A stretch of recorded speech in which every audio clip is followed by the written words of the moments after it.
I stood alone at my 8-year-old son Tyler's graveside on that cold Tuesday morning, watching raindrops streak down the small white headstone. The funeral director shifted uncomfortably beside me, checking his watch for the third time in 5 minutes. Should he wait longer for my family to arrive? He wondered aloud. My phone buzzed against my chest. The notification showed a picture from my sister Amanda's social media account. There they were, my parents Helen and Richard, my older brother Marcus, and Amanda herself, all raising champagne glasses at Romano's downtown, with bright smiles, and the caption, "New Beginnings."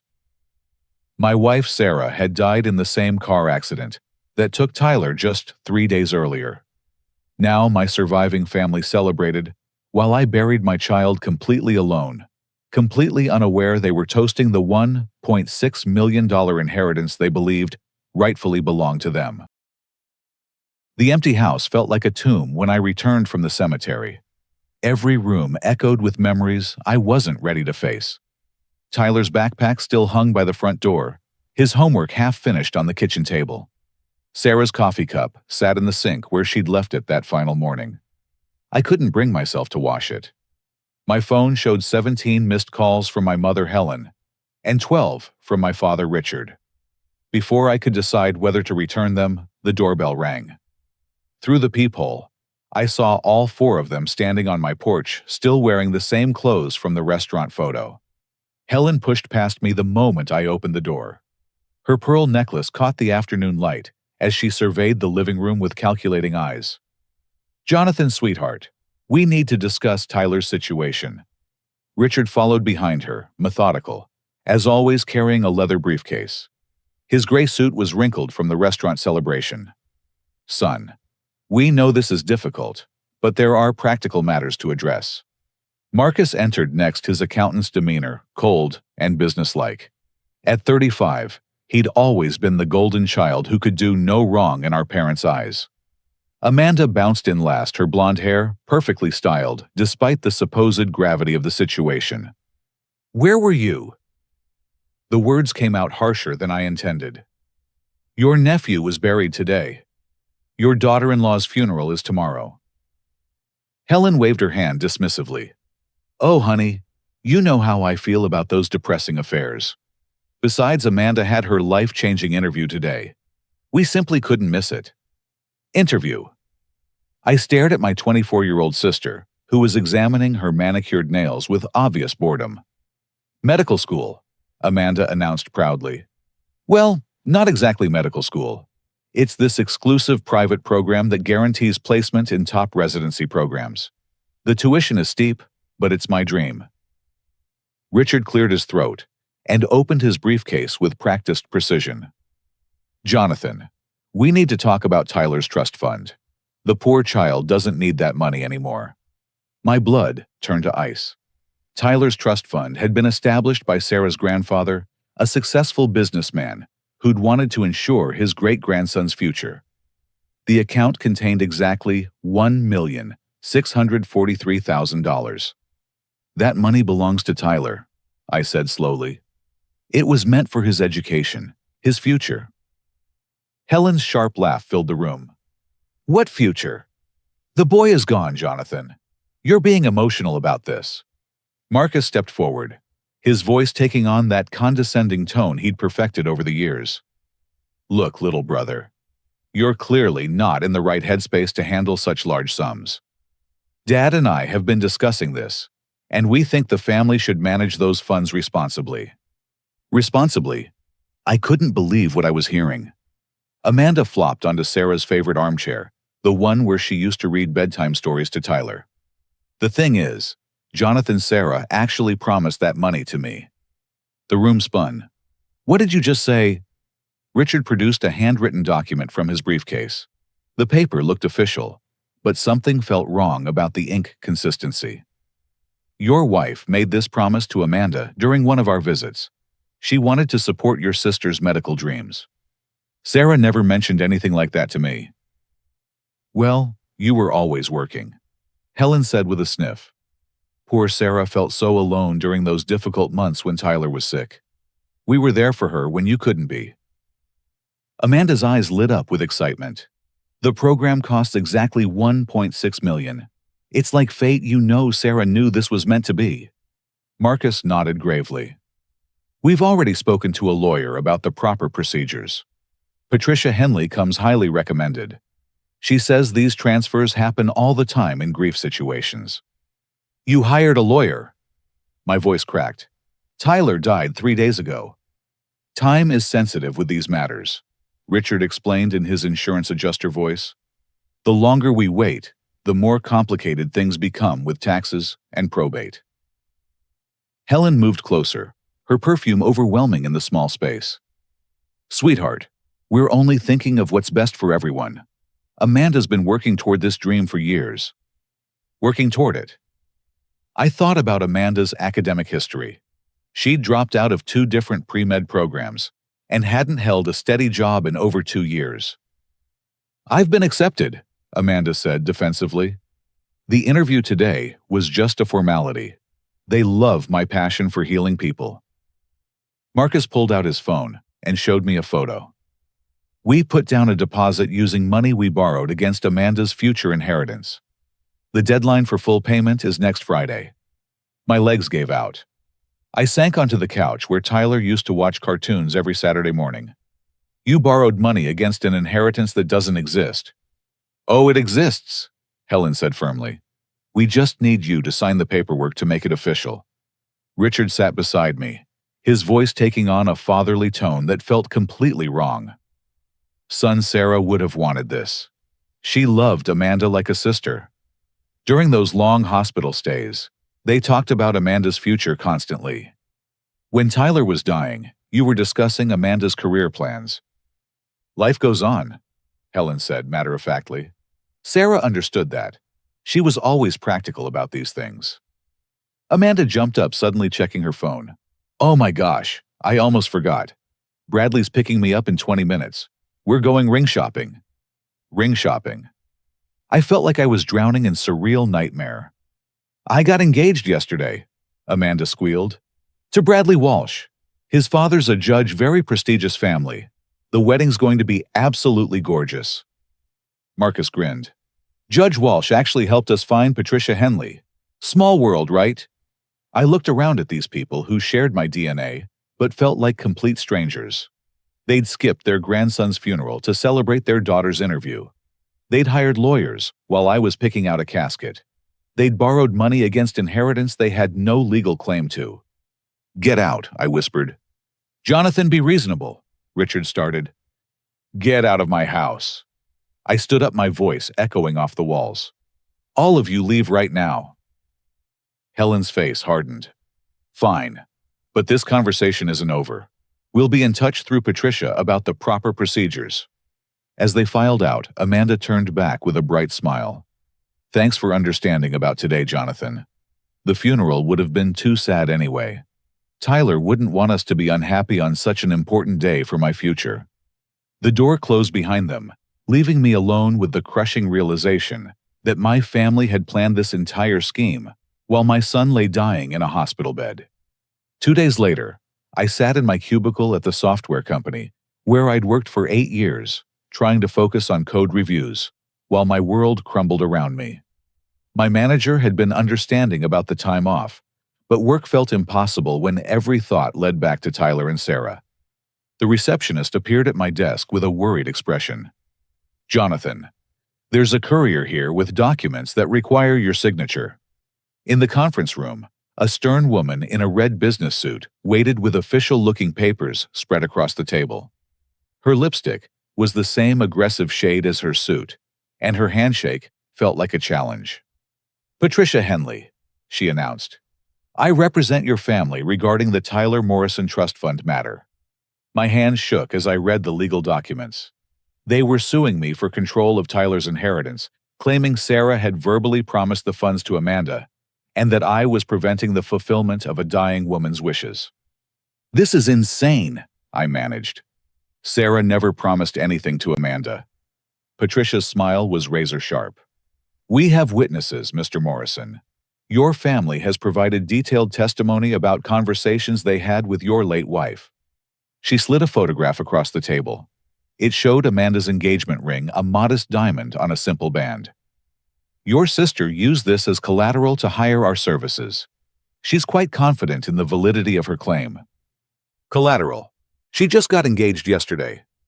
Actually, the engagement occurred 6 months ago. Bradley Walsh is a fine young man, son of Judge Walsh, whom I'm sure you've heard of.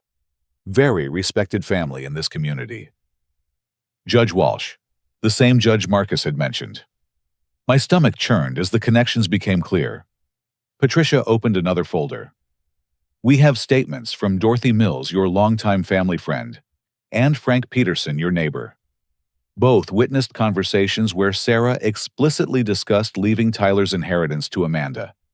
I knew Dorothy Mills. She'd been friends with my mother since high school, completely loyal to Helen's version of any story. Frank Peterson was the elderly man next door, who'd always complained about Tyler's bicycle being left on the sidewalk. Frank barely speaks to our family, I protested. Nevertheless, he's willing to testify about overhearing conversations during his evening walks past your home. Apparently, Sarah often sat on your front porch during her final weeks making phone calls about family finances.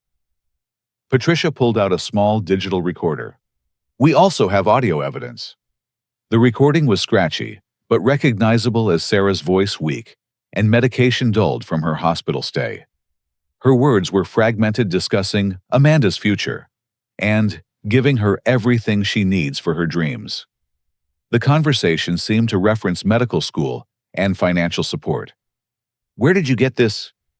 Your parents recorded several conversations with Sarah during her final hospital visits. They wanted to preserve her wishes for exactly this situation.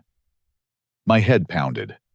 Sarah had been heavily medicated during those final weeks, struggling with pain medication that left her confused and disoriented. The idea that my family had been secretly recording her vulnerable moments felt like a violation beyond description. If you refuse to cooperate, Patricia continued, we'll be forced to contest the entire will. The legal fees alone will consume most of the inheritance, leaving nothing for anyone. She leaned forward, her voice dropping to a threatening whisper. We'll also be compelled to present evidence that you were an unfit father, and that Sarah wanted to remove you from Tyler's life entirely. That's completely false. Is it? We have records of your recent work stress, the marriage counseling sessions you attended, the arguments neighbors witnessed. Sarah confided in your family about her concerns regarding your mental state and parenting abilities. I felt the walls closing in. The marriage counseling had been Sarah's idea, a way to work through the stress of Tyler's illness and my long work hours. We'd been making progress, growing closer during those final months. But I could see how twisted narratives could be constructed from partial truths. Sarah loved me, I said weakly. I'm sure she did. But love doesn't always mean trust when it comes to large financial decisions and child welfare. Patricia gathered her papers with efficient movements. You have 72 hours to consider our proposal. After that, we file for emergency injunction to freeze all assets pending full investigation. As she reached the conference room door, Patricia turned back. Oh, and Jonathan, if you decide to fight this, we'll be arguing that your recent behavior shows clear signs of psychological instability. The courts take child welfare very seriously, even posthumously. The door closed, leaving me alone with the devastating realization that my family was willing to destroy my reputation and memory of Sarah to steal money from my dead son. I couldn't sleep, couldn't eat, couldn't think about anything except Patricia's threats and my family's betrayal. On Friday morning, I sat in the waiting room of Torres & Associates, clutching a folder of documents I'd gathered about Tyler's trust fund. Michael Torres looked younger than I'd expected for someone with his reputation. Wire-rimmed glasses and a methodical demeanor reminded me of my college professors. His office walls were lined with law books and framed certificates that suggested serious credentials. Tell me everything, he said after I'd explained the basic situation. Over the next hour, I laid out the timeline: Tyler's illness, Sarah's death, the funeral, my family skipped their immediate demands for the inheritance money. Michael took careful notes, asking probing questions about dates, witnesses, and documentation. The first thing we need to do is investigate their claims, he said. Something about this feels orchestrated. Within 48 hours, Michael's investigation revealed disturbing patterns that made my family's desperation suddenly make sense. Your mother has been gambling, he said during our Monday meeting. Heavily. Casino records show she's lost over $200,000 in the past 18 months at 3 different establishments within driving distance. The folder he showed me contained bank statements, credit card bills, and casino loyalty program records. Helen had been making multiple trips per week, sometimes staying overnight at casino hotels. Her losses had accelerated dramatically in recent months. Your father's situation is equally problematic. Michael pulled out another file. 15 years ago, Richard was investigated for insurance fraud. Nothing was proven, but the patterns suggest he's been involved in questionable claims adjustments for years. His pension fund is nearly depleted. The documentation showed Richard had been borrowing against his retirement accounts and had taken several high-interest loans. His financial situation was desperate. Marcus is embezzling from his accounting firm. Michael's tone was grim. Small amounts over time, probably to fund a cocaine habit that's been escalating for 2 years. His supervisor contacted me after your inquiry triggered some internal auditing. I stared at bank records showing Marcus had been skimming money from client accounts, always small enough to avoid immediate detection, but totaling over $50,000. And Amanda? I asked, though I was beginning to dread the answer. She's never been accepted to any legitimate medical school. The exclusive program she mentioned doesn't exist. She's failed the MCAT 4 times and was expelled from community college for academic dishonesty. Michael showed me Amanda's academic transcripts, all showing failing grades and disciplinary actions. Her supposedly prestigious interview had been at a diploma mill that sold fake medical degrees to desperate students. But the engagement to Bradley Walsh. That's where things get really interesting. Michael leaned back in his chair. Judge Walsh is facing his own financial crisis. He's been taking loans from questionable sources and has significant gambling debts. The engagement to Amanda was arranged to gain access to Tyler's trust fund, with Walsh getting a percentage for facilitating the legal challenges. The conspiracy was deeper than I'd imagined. My family hadn't just opportunistically targeted Tyler's inheritance. They'd planned this scheme for months, possibly since learning about Sarah's pregnancy complications. There's more, Michael said quietly. Hospital records show your family visited Sarah multiple times without you present. Security footage shows them pressuring her while she was heavily medicated, sometimes for hours at a time. He showed me time-stamped photos of my parents and siblings entering Sarah's room during my work hours, usually when she was alone and vulnerable. The recordings Patricia had played weren't casual conversations, but orchestrated interrogations of a dying woman. The worst part, Michael continued, is that Tyler's genetic condition was completely unrelated to anything you or Sarah did. But your family has been spreading rumors that your work stress caused Sarah's pregnancy complications. Medical records confirmed what I'd already known. Tyler's condition was a rare genetic disorder, completely random and unpreventable.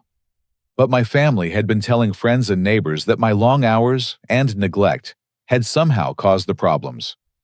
They blamed me for Tyler's illness. And they used that narrative to pressure Sarah into making promises about the inheritance while she was grieving and medicated. Michael pulled out one final document. There's something else you need to see. Sarah left you a message. The video was stored on our shared cloud account, dated the day before Sarah died. She looked exhausted, but lucid, speaking directly to the camera, with determination I recognized from our strongest moments together. Jonathan, if you're watching this, something has happened to me. Your family has been visiting me every day, pressuring me to change Tyler's trust fund beneficiary. They record our conversations when I'm on pain medication, trying to get me to say things that sound like promises. I want you to know, I never agreed to anything. That money belongs to Tyler, and if something happens to him, it belongs to you. Don't let them manipulate you the way they've tried to manipulate me. I love you, and I believe in you. Fight for what's right. I watched the video 3 times, Sarah's voice growing stronger with each viewing. My wife had known exactly what my family was doing, and she'd protected us the only way she could. We have them, Michael said simply. Question is, what do you want to do about it? For the first time since Tyler's death, I felt something other than grief and despair. I felt the cold, clear sensation of righteous anger taking focus. My family had tormented my dying wife and stolen from my dead son. Now, it was time for them to face consequences. Monday morning, I walked into First National Bank with a briefcase full of legal documents and a plan that had kept me awake for 3 straight nights. Susan Phillips, the branch manager, reviewed my paperwork with professional discretion. You want to liquidate the entire trust fund and transfer it offshore? She asked quietly. Temporarily, I explained. There are legal challenges pending, and I need to protect these assets until the matter is resolved. Susan's background in international banking made the transaction seamless. Within 2 hours, Tyler's inheritance was safely secured in a Cayman Islands account, completely beyond my family's reach, while remaining legally mine as the legitimate beneficiary. Next, I visited Marcus's accounting firm.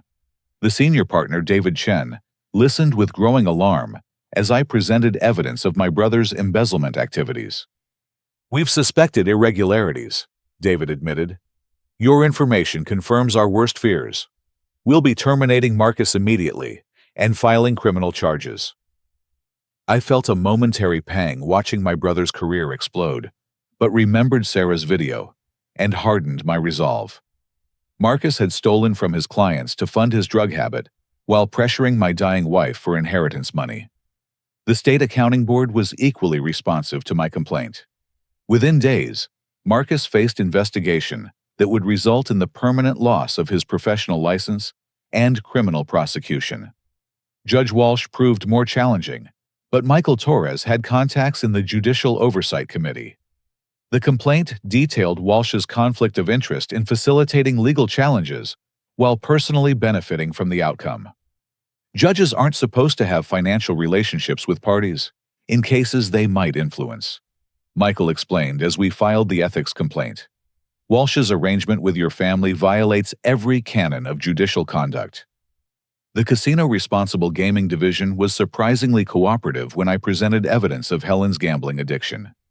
Federal regulations required casinos to monitor and restrict problem gamblers, and Helen's patterns clearly indicated compulsive behavior. We should have identified this sooner, admitted Robert Martinez, the casino's security chief. We're implementing immediate restrictions on her accounts and notifying the other establishments in our network. Helen would find herself banned from every major casino within 200 miles, her credit lines frozen, and her gambling activities monitored by multiple state agencies. Amanda's academic dishonesty proved easiest to address. Community colleges take fraud seriously, and her transcript falsifications violated multiple institutional policies. Within a week, she was permanently expelled and flagged in databases that would prevent enrollment elsewhere. The fake medical school she claims to attend. Michael showed me research from his investigators. It's run out of a strip mall office park and has no accreditation. We've reported them to state education authorities. Meanwhile, I was gathering character witnesses who knew Tyler and could testify to my parenting abilities. Tyler's teachers, our neighbors, my co-workers all provided statements about my relationship with my son and my behavior during his illness. Dr. Elena Rodriguez, Tyler's pediatrician, was particularly helpful. Jonathan was devoted to that boy, she told my attorney. He attended every appointment, asked thoughtful questions, and followed treatment protocols precisely. The genetic condition was completely beyond anyone's control. As my family's world began crumbling around them, they grew increasingly desperate. Helen called 17 times in one day, leaving rambling voicemails about misunderstandings and family loyalty. Richard showed up at my workplace demanding I fix this mess before it goes too far. Amanda's engagement to Bradley Walsh evaporated as his family faced judicial oversight. Judge Walsh's suspension pending investigation made any association with the Walsh family toxic for their social circle. The loan my family had secured against Tyler's inheritance came due on Friday. They'd borrowed $40,000 from a private lending company, expecting to repay it immediately, with inheritance money that was now safely beyond their reach.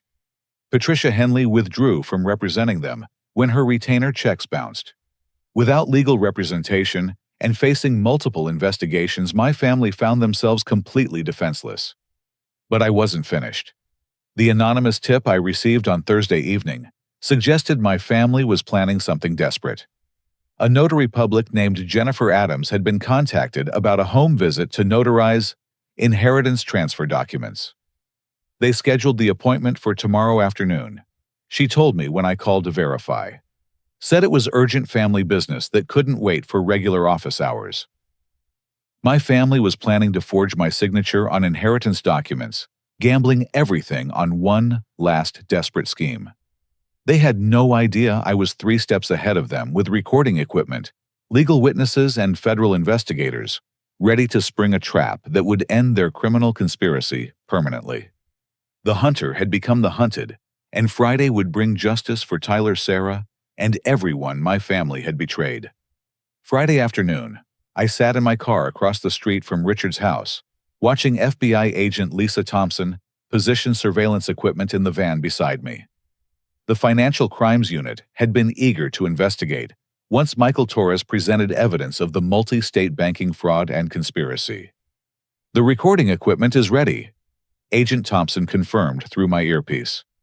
"Remember, we need them to clearly state their intentions regarding document forgery and inheritance fraud." Jennifer Adams, the notary public, had agreed to cooperate with law enforcement after learning about the criminal nature of the appointment. Her briefcase now contained recording devices alongside legitimate notarization supplies.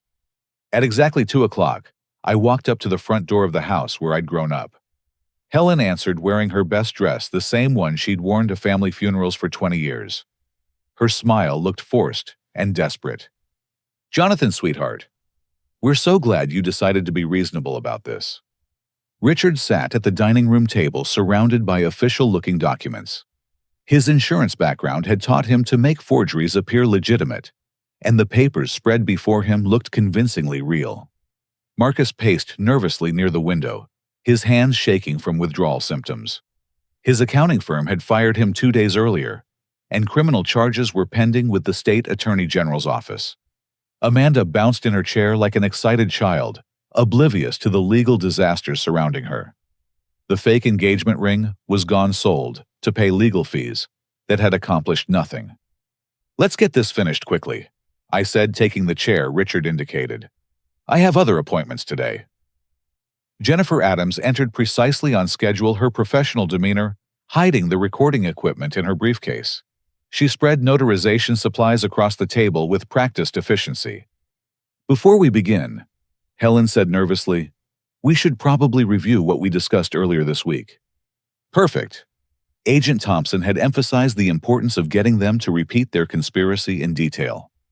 "About forging my signature," I asked innocently. Richard's face went pale.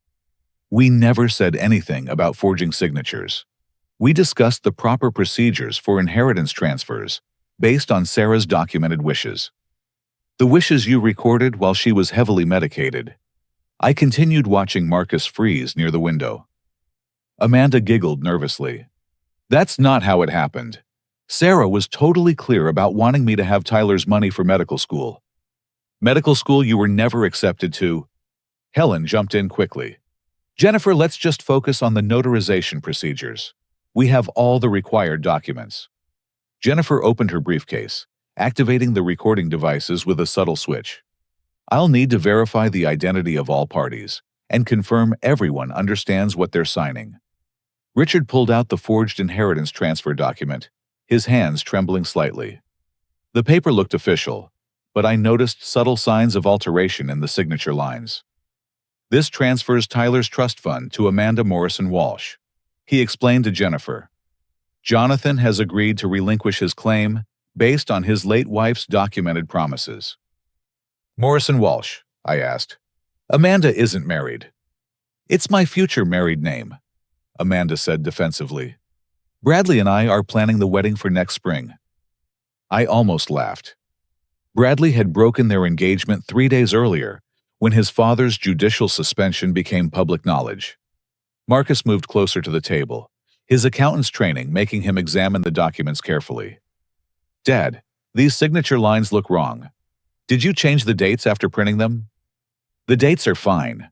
Richard snapped, but sweat beaded on his forehead.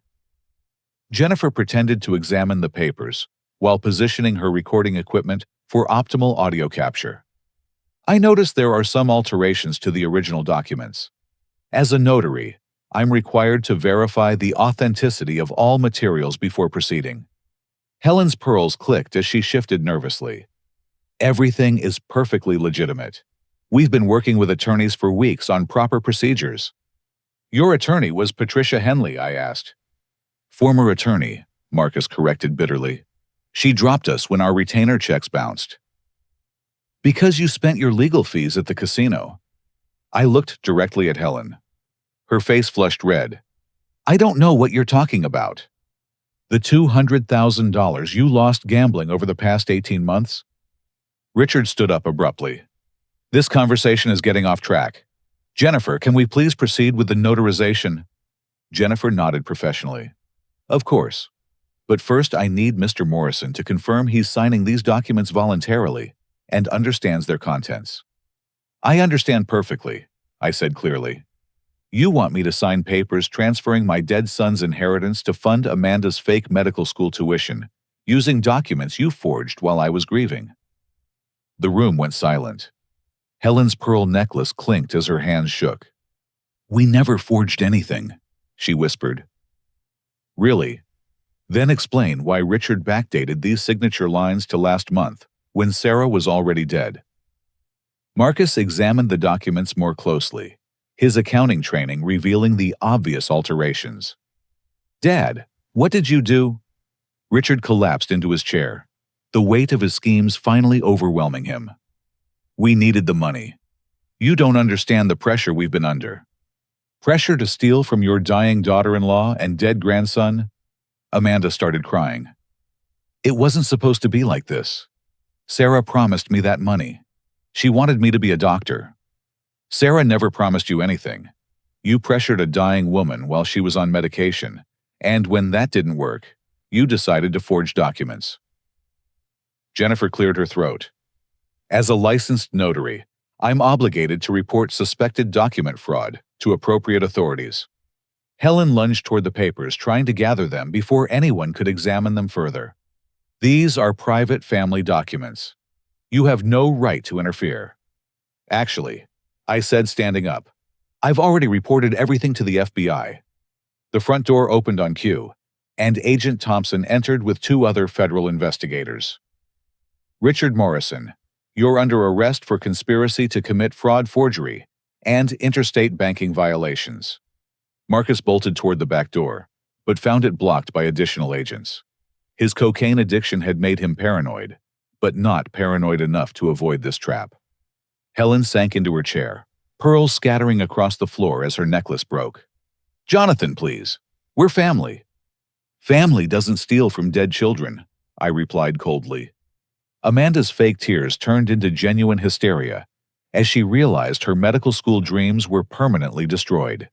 Background investigations for healthcare programs would reveal her family's criminal activities, ending any possibility of legitimate enrollment. Jennifer Adams gathered her recording equipment with professional discretion. The audio evidence should be sufficient for prosecution, she told Agent Thompson. As federal agents read my family their rights, I felt an unexpected mixture of satisfaction and sadness. Justice for Tyler and Sarah was finally beginning, but the cost was the complete destruction of relationships I'd once valued.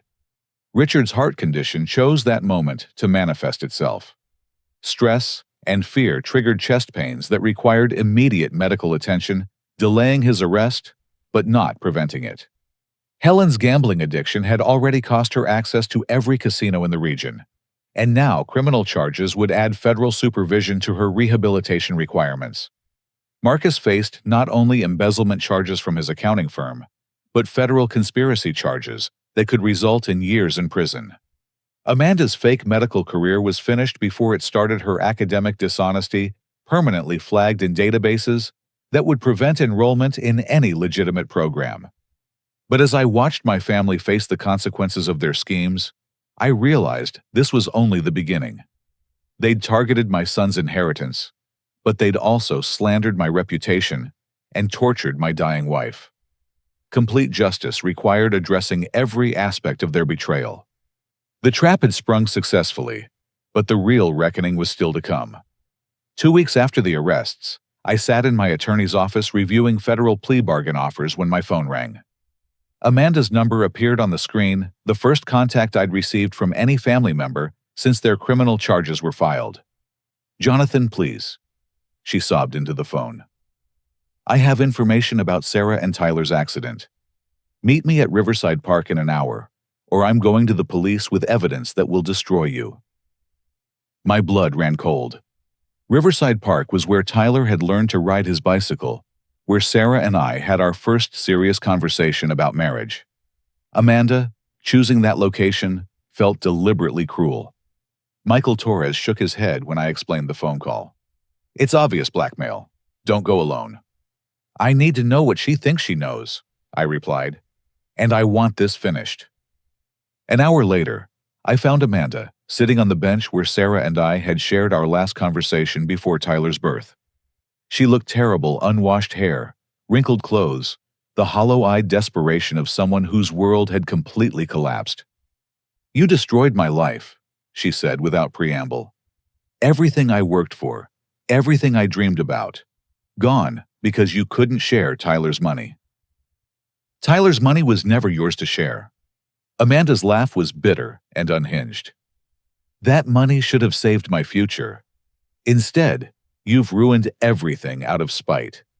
I sat beside her on the bench, noting the recording device she'd placed between us, with obvious intent. "What information do you claim to have about the accident?" "I know you were texting Sarah while she was driving. I know you distracted her and caused the crash that killed them both." The accusation hit like a physical blow. Sarah and Tyler had died in a single car accident on a rainy evening, their vehicle sliding off a curved mountain road during a routine trip to Tyler's specialist appointment. Police investigation had found no contributing factors beyond weather conditions. "That's completely false," I said steadily. "I wasn't even in the car." "But you were texting her, fighting about something, making her emotional and distracted while she was driving on dangerous roads." Amanda pulled out her phone, showing text message screenshots that made my stomach drop. The messages appeared to be between Sarah and me, time-stamped during the hour before the accident. They showed an argument about money, family pressure, and Tyler's medical bills. "Where did you get these?" "Sarah forwarded them to me the day she died. She was upset about your fighting and needed someone to talk to." I examined the messages more carefully. They were sophisticated fakes, but several details revealed their fraudulent nature. The phone numbers were wrong. The message formatting didn't match our actual text history, and most importantly, I could prove where I was during the time they were supposedly sent. "Amanda, I was in a staff meeting when these messages were supposedly sent. 12 witnesses can verify my location, and my phone was turned off for the entire presentation." Her face went pale, but she pressed forward desperately. "The police will investigate once I report this. Even if you can prove your location, the emotional distress you caused that day contributed to the accident." "What emotional distress?" "The pressure about Tyler's medical bills. The arguments about experimental treatments. Sarah told me you were making her choose between your son's life and your family's financial security." More lies, but these cut deeper because they touched on real stress we'd experienced. Tyler's medical costs had been enormous, and we'd argued about treatment options, insurance limitations, and financial planning. But those conversations had been private, intimate discussions between married partners facing an impossible situation. "Sarah never discussed our private conversations with you." "She was dying, Jonathan. She needed someone who understood what she was going through. You were always working, always stressed, always unavailable when she needed emotional support. Amanda stood up, pacing around the bench like a caged animal. I was there for her when you couldn't be. I listened to her fears about Tyler's future, her worries about your mental state, her concerns about your parenting abilities. My parenting abilities? The drinking, Jonathan. Sarah was terrified about your alcohol consumption and how it affected your judgment with Tyler's medical care. Another lie, but one that could be twisted from partial truth. I'd occasionally had beer while watching television after Tyler's worst days, normal stress relief that could be portrayed as problematic drinking by determined liars. You're making this up to pressure me into giving you money. Amanda's mask finally slipped, revealing the manipulative desperation underneath. I don't care what's true. I need that money. Do you understand what you've done to me? I'm facing criminal charges. Bradley left me. I can't get into any school anywhere. My entire life is ruined because you were too selfish to share.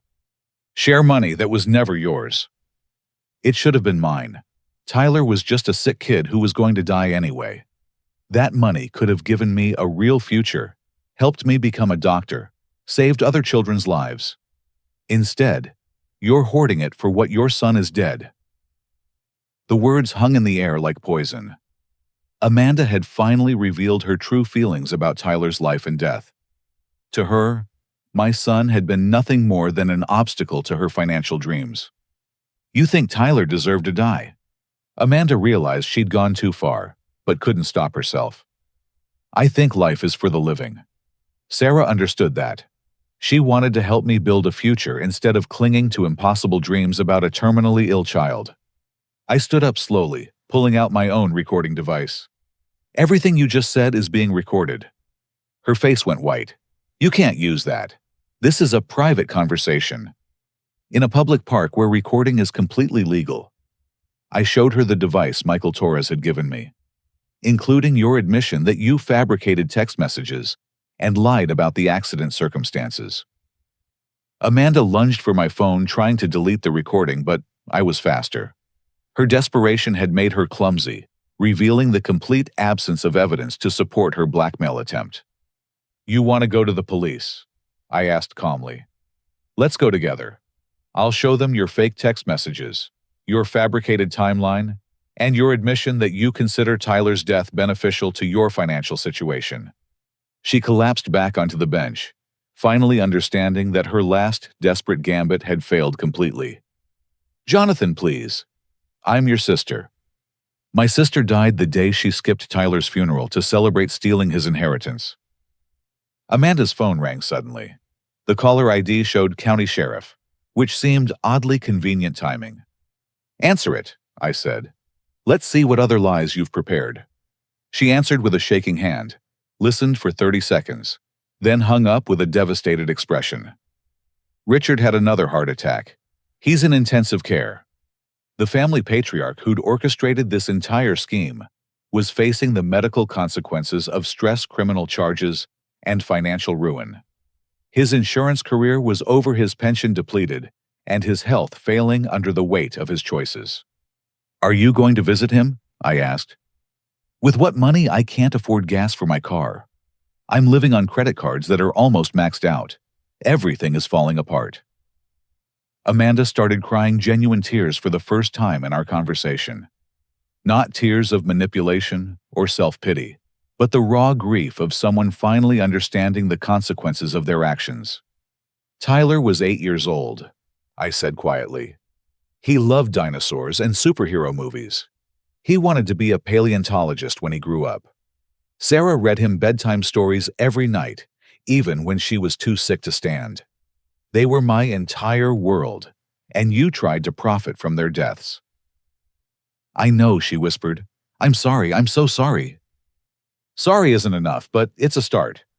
I left Amanda sitting on the bench where Tyler had learned to ride his bicycle, surrounded by the wreckage of her schemes, and finally beginning to understand the real cost of her choices.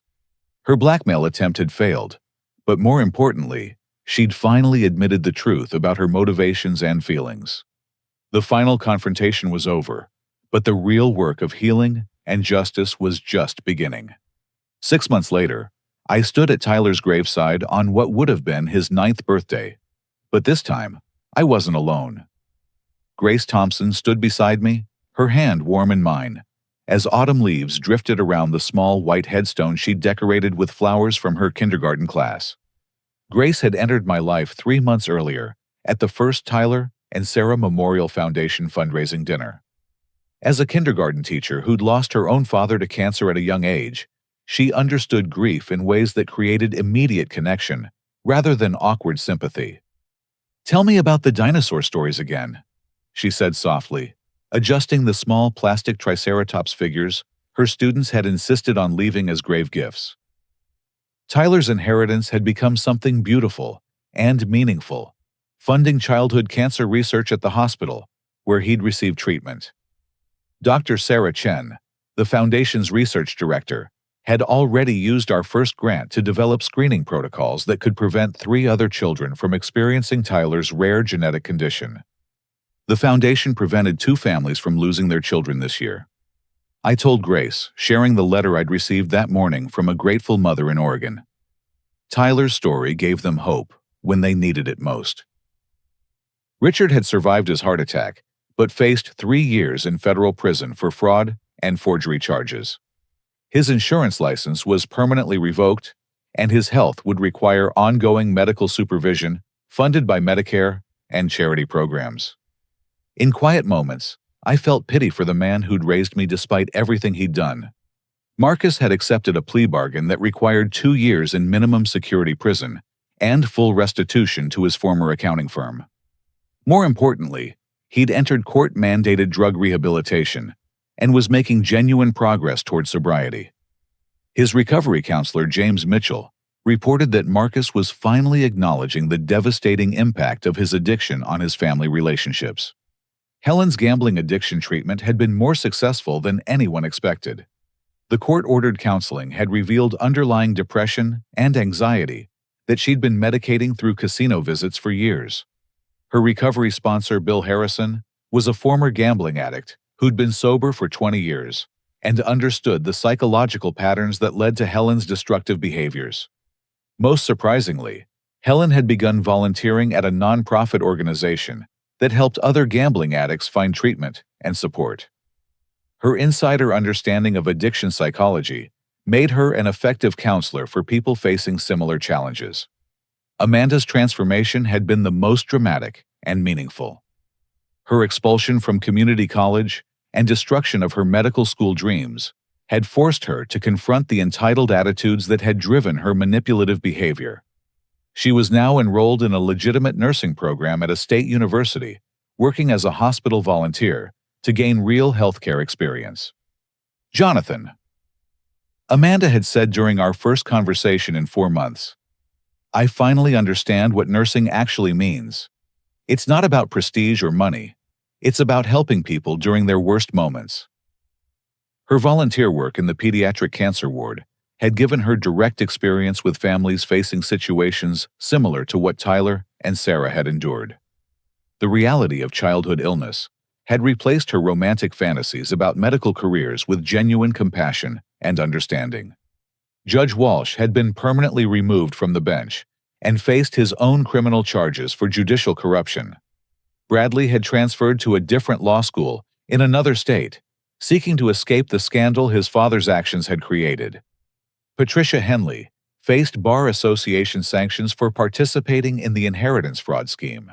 Her law license was suspended pending full investigation, and she would likely never practice law again. But the most meaningful change had happened within my own perspective and healing process. Grief counseling with Dr. Maria Santos had helped me understand that Tyler and Sarah's deaths weren't punishments or random cruelties, but medical realities that occurred despite all the love and care we'd provided. Survivor guilt is normal, Dr. Santos had explained during our early sessions. But Tyler and Sarah wouldn't want your life to end with theirs. They'd want you to find purpose and meaning in their memory. The foundation had become that purpose. Beyond funding research, we'd created support programs for families dealing with childhood illness, providing practical assistance with medical expenses, transportation, and emotional counseling. Grace's kindergarten class had adopted the foundation as their year-long service project, learning about science and medicine while raising money through bake sales and art projects. Their innocent enthusiasm reminded me that life continued beyond grief, and that Tyler's story could inspire hope rather than just sadness. "I have something to show you," Grace said, pulling out a handwritten letter from her purse. The letter was from Dr. Elena Rodriguez Tyler's former pediatrician, who'd been following the foundation's work with professional interest. "Jonathan." The letter began, "I wanted you to know that Tyler's foundation has already changed how we approach genetic screening in newborns. The protocols we've developed using your research funding have identified 12 children with Tyler's condition in its earliest stages. All 12 are receiving treatment that will prevent the complications Tyler experienced. His life had meaning beyond what you could have imagined." I read the letter 3 times each reading, bringing deeper understanding of how Tyler's brief life had created lasting impact for other families. The foundation wasn't just honoring his memory, it was extending his capacity for good into the future. "There's more," Grace said gently. She pulled out a small photo showing children playing in a hospital playroom that had been renovated using foundation funds. "Tyler's playroom opened last week. 20 kids will use it every day." The playroom featured dinosaur murals, superhero decorations, and educational games chosen specifically to reflect Tyler's interests and personality. Children facing medical challenges would find joy and distraction in a space designed around my son's favorite things.